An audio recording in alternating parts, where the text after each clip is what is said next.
Имајќи ги предвид сите изведени докази, Советот по советување донесе одлука со која горе наведените обвинети се ослободуваат од обвинение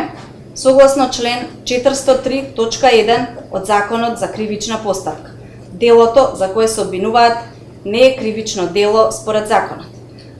Согласно член 106 став 1 од Законот за кривичната постапка, трошоците на кривичната постапка паѓаат на товар на буџетот на Република Северна Македонија. Накратко може да седнете. Накратко, првостепениот суд ќе ги образложи причините поради кои ја донесе оваа одлука, но пред се судот со оглед да на објавата на оваа одлука има присутни представници на медиумите кои понатаму ќе проследат оваа информација до пошироката јавност. Апелира целокупната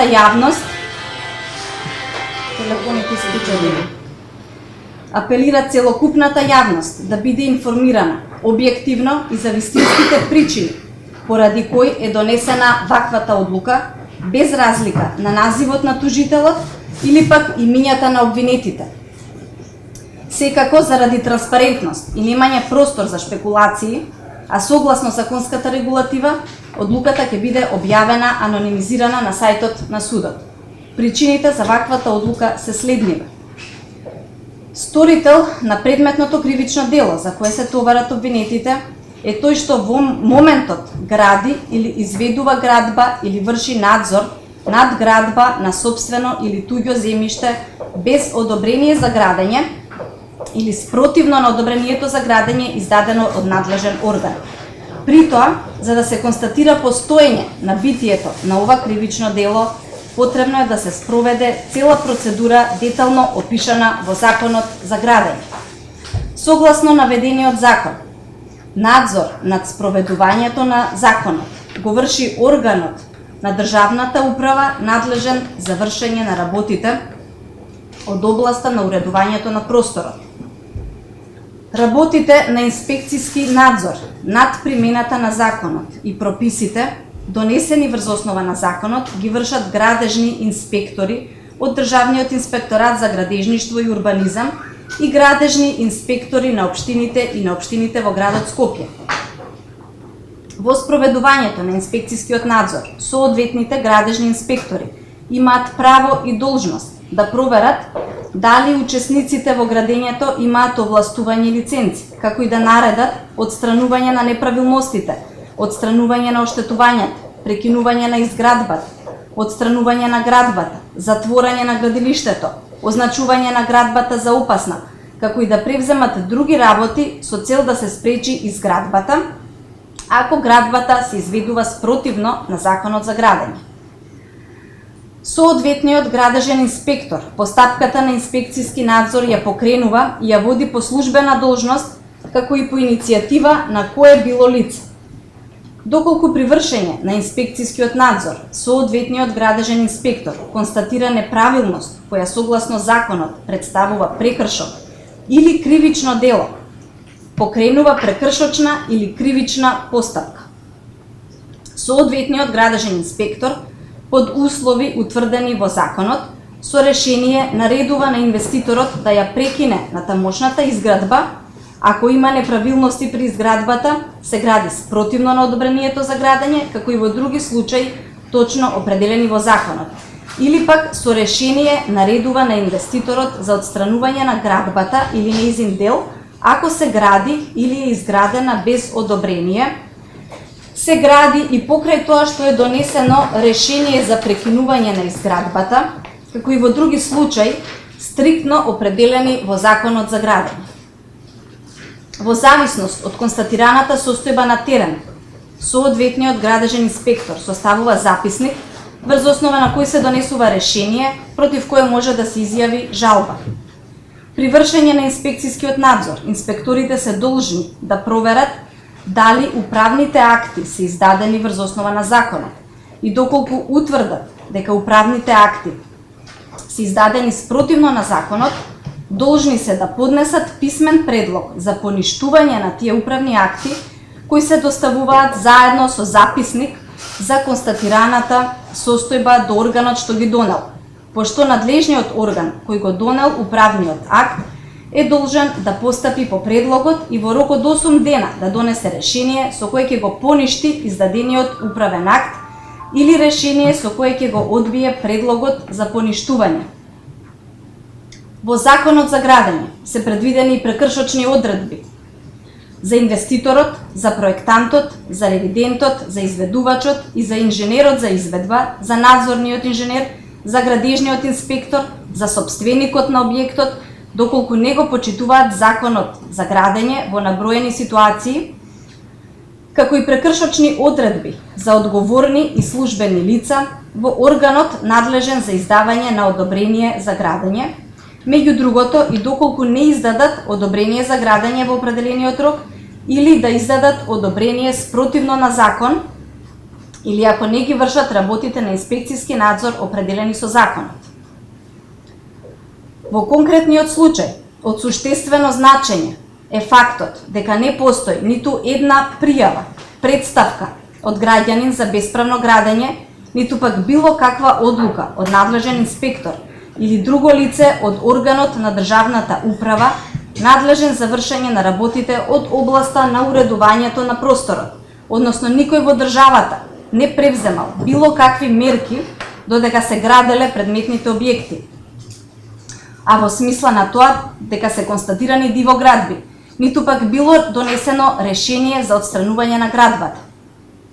Во конкретниот случај, целата оваа процедура не постои, што упатува на фактот дека не постоел јавен интерес. Од друга страна, лицата обвинети со обвинителниот акт добиле одобрение за градба во 2013 година, платиле комуналии и се стекнале со правото на сопственост на изградените објекти, односно објектите биле укнижени во Агенцијата за катастар на недвижности и при тоа правото на сопственост на изградените објекти и нивното укнижување во Агенцијата за катастар на недвижности не било оспорено од никој, ниту пак некој барал поништување на одобрението за градење или поништување на укнижувањето на изградените објекти во Агенцијата за катастар на недвижности. Првостепениот суд при донесувањето на оваа одлука пред се раководеше од уставно загарантираното право на сопственост, дека никому не можат да му бидат одземени или ограничени сопственоста и правата кои произлегуваат од неа, освен кога се работи за јавен интерес утврден со закон. Правото на сопственост е заштитено и со меѓународните стандарди, вклучително и Европската конвенција за човекови права. Уставот ја штити и гарантира сопственоста, онаа која е стекната на легален начин, а за предметните објекти постојат одобренија за градење од 24.1.2013 година, потоа се запишани во јавните книги, кое нешто воопшто не било оспорено. Законот за сопственост и други стварни права ги уредува правото на сопственост и другите стварни права во согласност со Уставот. Во член 112 од овој закон се уредени правните основи за стекнување на правото на сопственост,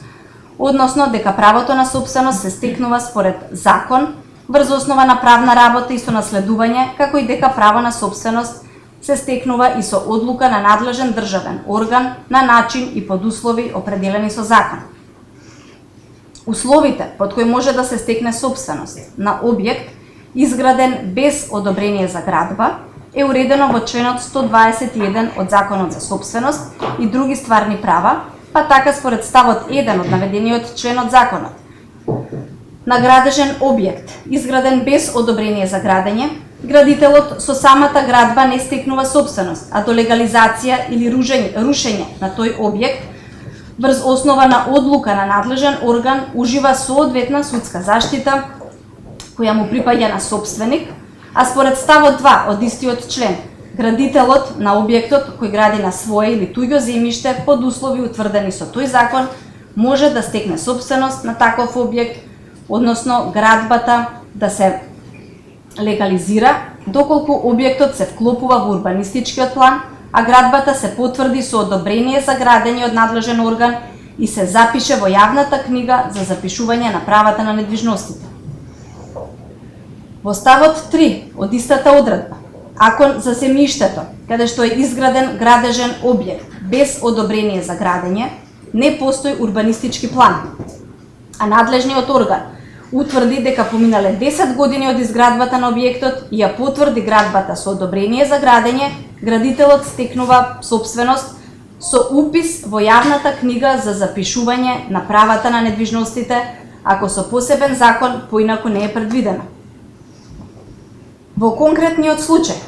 градбите се потврдени со одобрение за градење од надлежен орган и запишани во јавната книга за запишување на правата на недвижностите. А при тоа ниту еден не ја оспори постапката за нивното запишување во јавната книга за запишување на недвижностите, ниту пак друго лице е сообвинето за начинот за донесување на одобренијата за градење или нивниот упис во јавната книга за запишување на недвижностите. Дотолку повеќе, сведокот во постапката, градоначалник на надлежната општина во периодот кога лицата се товарат дека го сториле предметното кривично дело, наведе дека процедурата за издавање на одобренијата за градење на предметните објекти била испочитувана и легална. При тоа, судот не може да го занемари и законот за постапување со бесправно изградени објекти и интенцијата на законодавецот при носење на законот, а со тоа и односот на државата кон бесправно изградените објекти, а тоа е да бидат легализирани дивоградбите.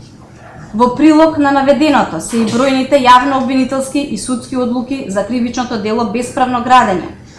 од член 244а став 1 од Кривичниот законник, како дел од судската пракса, но и праксата на другите државни институции, надлежни да постапуваат во случај на градење без одобрение за градење, која иако не е формално правен извор на правниот систем на оваа држава, судот не може да ја занемари. Согласно судската пракса, доколку беше поднесено обвинение за предметното кривично дело, а во текот на кривичната постапка, лицето обвинето за кривичното дело го легализираше објектот, согласно законот за постапување со бесправно изградени објекти, кривичната постапка најчесто завршува со откажување на обвинението од страна на овластениот тужител и носење на одбивателна пресуда. Не постои ниту обвинение за ниту едно лице, кое согласно законот за постапување со бесправно изградени објекти ја легализирало својата градба, иако истата била градена без дозвола и била дивоградба. При непостоење на битието на предметното кривично дело, воопшто и не може да се збори за умисла во кривично правна смисла.